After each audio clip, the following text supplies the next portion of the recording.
Hi friends. నేను మీ Narada. So, ఈరోజు ఈ నారద మీకు తెచ్చినటువంటి సమాచారం ఏంటంటే, కేదార్‌నాథ్, తుంగనాథ్, మధ్యమహేశ్వర్, రుద్రనాథ్, కల్పేశ్వర్ అని పిలువబడేటువంటి ఈ పంచ కేదారాలు అసలుకి ఏ విధంగా సృష్టించబడింది? అసలు ఆ కేదార్నాలు రావడానికి గల కారణం ఏంటి? అనేటువంటి సమాచారాన్ని ఇప్పుడు ఈ నారద ఈ వీడియోలో చెప్పబోతున్నాడు.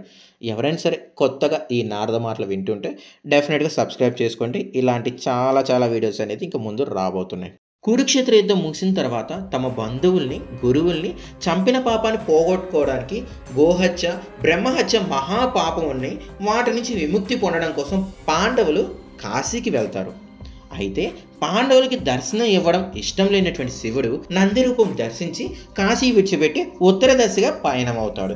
ఎలాగైనా సరే శివుని దర్శనం చేసుకొని పాపాలు పోగొట్టుకోవాలని పాండవులు పట్టు వదలకుండా నంది రూపంలో ఉన్న శివుడి వెనకాల వెంబడిస్తారు. అయితే గుప్తకాంతి ప్రాంతంలో నందికి ఎదురులేని భీముడు దాని తోకని కాళ్ళని పట్టుకునే ప్రయత్నించడంతో శివుడు దొరకకుండా మాయమైపోతాడు. అలా నంది రూపంలో ఉన్నటువంటి శివుడు పాండవులకి ఒక్కొక్క ప్రదేశంలో ఒక్కొక్కరికి కనిపించేసి అలా దొరకకుండా మాయమైపోతాడు.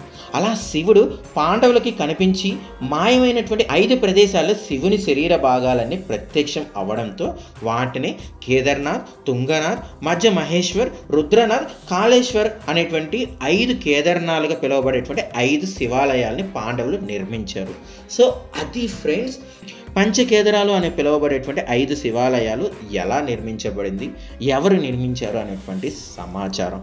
సో అది ఫ్రెండ్స్, ఈ నారద మాటలు మీరు ఒక్కరే కాకుండా మీరు మీ ఫ్రెండ్స్ అందరూ వినాలనుకుంటే డెఫినెట్గా ఈ ఛానల్ని సబ్స్క్రైబ్ చేసి మీ ఫ్రెండ్స్కి షేర్ చేయండి.